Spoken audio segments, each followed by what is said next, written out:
Welcome back viewers. बात हो रही है फिटनेस पर और फिटनेस ट्रेनर समी खान हमारे साथ इस वक्त स्टूडियो मौजूद। समी, क्लाइंट्स जब आते होंगे आपके पास तो कोई रिक्वायरमेंट्स होती होंगी, कुछ गोल्स सेट कर कर आते होंगे, कुछ परेशानियों में आते होंगे। ज़्यादातर क्लाइंट्स क्या परेशानी लेकर आते हैं आपके पास? ज़्यादातर जो हमारी पाकिस्तानी अवाम है वो क्लाइंट आते ही पता है क्या बोलते हैं, मेरी 3 महीने बाद शादी है, मेरी 2 महीने बाद शादी है, मेरी 1 महीने बाद। अबे तो तब से तुम कर क्या रहे थे? जब शादी आई तो तुम्हें ख्याल आया एक्सरसाइज का। एक्सरसाइज ज़रूरी है, 12 महीने ज़रूरी है। वो तब आते और ज़्यादातर अंकल आते पेट लेके, ये कम करना है, ये कम करना है, आप जैसे नहीं बनना है। अबे भाई तू मेरे जैसे इतनी जल्दी बन भी नहीं सकता, हमें बनने टाइम लग गया। अब सबसे बड़ा मसला ही पेट का है, 3 महीने में कम करना है। हमें बड़ा कितने सालों में हुआ है? 2 साल 3 साल बैठते लेटते लेटे अनएक्टिव होते हुए। तो सबसे ज़्यादा मसला यही है, पेट कम करना है या हमारी शादी है कम से कम। और ज़्यादातर क्लाइंट डीमोटिवेट होते, डाइट करते नहीं है, जिम आते उनको कुछ नॉलेज नहीं होती, ट्रेडमिल कर ली हल्की, 1-2 महीने में उनको रिजल्ट आता नहीं है, वो डीमोटिवेट हो जाते हैं। मैं कहता हूँ आप जिम आओ, प्रॉपर डाइट करो। आपको कोई भी एक्सरसाइज करवा ले, आप प्रॉपर डाइट नहीं करोगे रिजल्ट नहीं आएगा। आप प्रॉपर 8 घंटे नहीं सोओगे रिजल्ट नहीं आएगा। आप कुछ भी कर लो, सारी चीज़ें ज़रूरी है, लेकिन जब आप जिम आओगे आपका रिजल्ट आएगा, आपके अंदर खुद डिसिप्लिन आएगा। तो उनको फिर आपके जो क्लाइंट्स होते हैं उनको फिर जब आप डीमोटिवेट वो हो रहे होते हैं तो फिर आप उनको किस तरह से बैकअप करते हैं कि उनको डाइट के ऊपर फोकस करते हैं या एक्सरसाइज की टाइमिंग बढ़ा देते हैं? मैं उनको स्टेप बाय स्टेप लेके चलता हूँ। हर क्लाइंट का मैं पहले माइंड रीड करता हूँ, उसकी एक्टिविटी देखता हूँ, उसकी रूटीन देखता हूँ, उसके हिसाब से लेके चलता हूँ। मेरा एक क्लाइंट है, अल्फ़ा कॉलेज का डायरेक्टर है। अब वो मुझे पता है वो कितना बिजी है, उसके पास बिल्कुल भी टाइम नहीं होता। वो किसी जिम गया, उस ट्रेनर ने उसको पहले दिन ही इतनी एक्सरसाइज करवाई कि वो अगले दिन जिम ही नहीं गया, थक गए। हाँ, वो इस तरह ट्रेनर को नहीं करना चाहिए कि अपने नंबर बढ़ाने के चक्कर में पहले दिन ही सब कुछ करवा लो। उसको तो समझो, उसको तो देखो, उसकी रूटीन क्या है, वो पहले से कितना थका हुआ है, उसके ऊपर पहले से कितना डिप्रेशन है। बड़ी बड़ी चुभेगी इस वक्त जो इस फील्ड के इंडस्ट्री के लोग हैं। हर दूसरा बंदा आजकल फिटनेस ट्रेनर बना हुआ है, अपने नाम के साथ फिटनेस ट्रेनर्स लगा देते हैं। एक दफ़ा वो अपनी एक्सरसाइज करते हैं और फिर उसके बाद वो पूरा कटअप पे जाते हैं, 6 पैक्स 8 पैक्स की पिक्चर्स लगाते हैं सोशल मीडिया पे। Then they start actually training और फिर वो कहते हैं I can train your trainers. तो हर बंदा फिटनेस ट्रेनर बना हुआ है। इसके ऊपर कोई आप लोग कैंपेन कर रहे हैं, कोई अवेयरनेस है कि यार ये सर्टिफाइड ट्रेनर्स हैं, इनके पास आप जाएँ और ये नीम हकीम है, इनसे आप गुरेज करें? आजकल यही बात है ना, जिन्होंने अपनी 3 महीने में ट्रांसफॉर्मेशन की वो ट्रेनर बन गया, ठीक है। आप मेरी प्रोफाइल देख लो, मैं अपनी प्रोफाइल से ट्रेनर नहीं लगता, क्योंकि मुझे ज़रूरत ही नहीं है। अब बड़ी बड़ी जो कंपनीज़ है वो कभी अपने एड्स नहीं लगाते, क्योंकि उनको ज़रूरत ही नहीं है। जो ये छोटी छोटी कंपनी होती है, थोड़ी सी बिल्ड बना ली, तस्वीरें डाल दी, मैं ट्रेनर हूँ, ये तो फलाना ढिमकाना।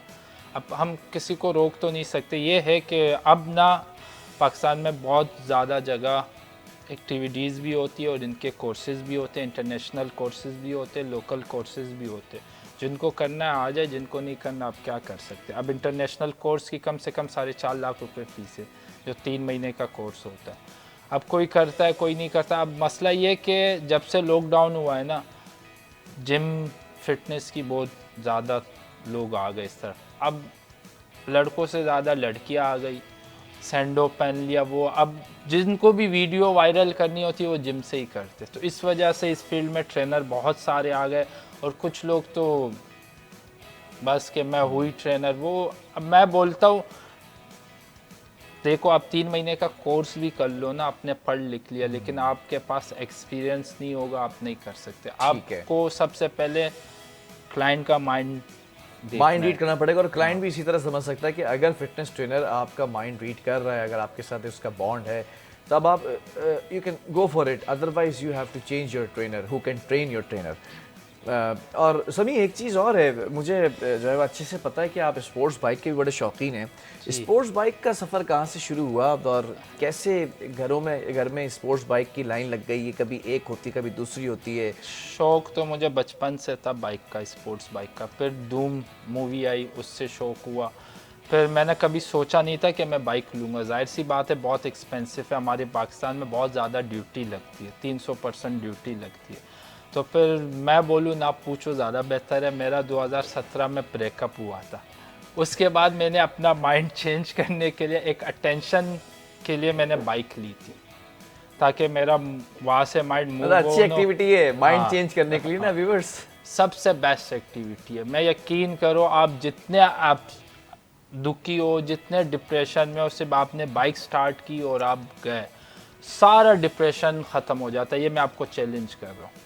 कोई भी अच्छा, इंसान, सिर्फ स्पोर्ट्स बाइक पे जाने से खत्म होता है, नॉर्मल बाइक पे जाने से भी नहीं, डिप्रेशन? स्पोर्ट्स स्पोर्ट्स बाइक पे जाने क्योंकि से उससे आपको अटेंशन मिलती है, आपको पूरी दुनिया देख रही हर होती कोई है, आपको हर देख रहा बंदा होता आपको देख रहा होता है। और हमें खुशी इसी बात की होती है जब अगला बंदा हमें देख के खुश Exactly. होता है। Got उस your चीज़ की हमें खुशी होती है। फिर जब हम हाईवे निकलते, पाकिस्तान के तो रोड ख़राब, हम ज़्यादातर राइड हाईवे पे करते, लेकिन जब उसका हम 200 प्लस या 250 प्लस जाते ना, तो हमें अंदर से एक खुशी होती है, हमारा सारा डिप्रेशन वही चले जाए। मैं कहता हूँ अगर कोई भी इंसान ज़्यादा डिप्रेशन लेता है या किसी का ब्रेकअप हुआ है या उसको अटेंशन नहीं मिल रही, मैं बोलता हूँ वो बाइक ले ले, स्पोर्ट्स बाइक। इतनी महंगी बाइक कहाँ से लेगा बंदा? सेविंग करे। 3 मिलियन 2 मिलियन की तो कम से कम बाइक आ रही है आजकल। बहुत महंगी हो गई। अच्छा, हैवी बाइक को नॉर्मल बाइक से ज़्यादा जो है वो अटेंशन देकर हैंडल करना पड़ता है बिकॉज इट्स हैवी।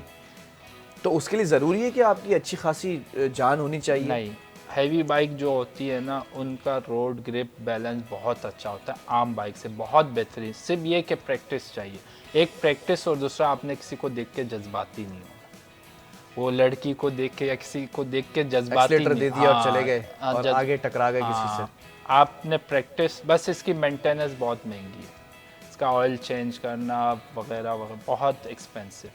लेकिन ये शौक की ये बात एक है, पूरा छोटा बच्चा है जिसका ख्याल रखना पड़ता है आपको। बहुत बहुत ज़्यादा ख्याल रखना। इसके फीडर का भी ख्याल रखना है, इसके हर डायपर का भी चीज़ ख्याल का, रखना है, हर इसकी चीज़। रनिंग का भी ख्याल रखना है, गिर ना जाए, टकरा ना जाए कहीं, हर तमाम चीज़ चीज़ों का का ख्याल रखना ख्याल। है। और हाई ऑक्टेन भी अगर ना डालो इस पे, आपकी बाइक मिसिंग। तो आपका क्या कोई पूरा क्लब है? आप लोग वीकेंड्स के ऊपर, मैंने देखा हमारा वीडियोस पूरा देखी है मैंने कि ग्रुप है, बाकायदा तौर पर बूसा आप लोग जाते एवेंजर्स हैं। के नाम से हमारा ग्रुप है। हमारा भी ग्रुप है, पाकिस्तान में और भी ग्रुप है। हम हर वीकेंड या संडे मॉर्निंग राइड हाईवे या कहीं भी चले जाते हैं।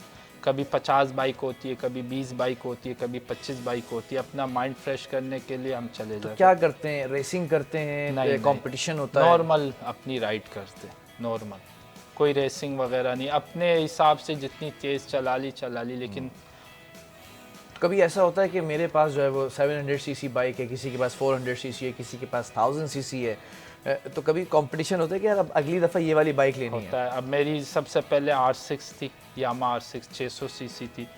फिर मैंने ब्लूवर्ट ली M800 सुजुकी की। फिर मैंने अब जाके जिक्सर ली फेट टायर 750। अब इसके बाद मैं इंशाल्लाह बाइक लूँगा तो वो BMW लूँगा या R1 लूँगा जो 1000 सीसी है। तो ये आपकी ख्वाहिश कभी ख़त्म नहीं होती, चेंज होती रहती है। ज़रा लोगों को बताएं ना कि अगर राइडिंग की तरफ आते हैं और आपने कहा कि डिप्रेशन का अच्छा इलाज भी है ये बाइक राइडिंग, तो उस राइडिंग के लिए कोई क्लासेस होती हैं ऐसी कि अगर आप बाइक सीखना चाहते हैं स्पोर्ट्स बाइक, क्योंकि हर बंदा नहीं चला सकता स्पोर्ट्स बाइक, उसके फंक्शन, उसका सिस्टम बड़ा डिफरेंट होता है, एक गाड़ी से भी ज़्यादा मुश्किल होता है उसका फंक्शन। मैं कहता हूँ जब आप बाइक लेना, आप 30 लाख 40 लाख 50 लाख 70 लाख करोड़ रुपए की भी बाइक है, अगर आप बाइक ले रहे हो उसके साथ आप हेलमेट ले जो आपको 20,000 से लेके 2 लाख रुपए तक का मिलता है। इसके साथ आप सेफ्टी गेयर ले, और इसकी अपनी जैकेट बनती है, सैल कोड से बनती है, वो सर्टिफाई होती है। वो जैकेट ले ले, फिर आप राइड करें, आप सेफ़ हो। आप उससे गिर भी जाओगे ना, आपको कुछ नहीं होगा।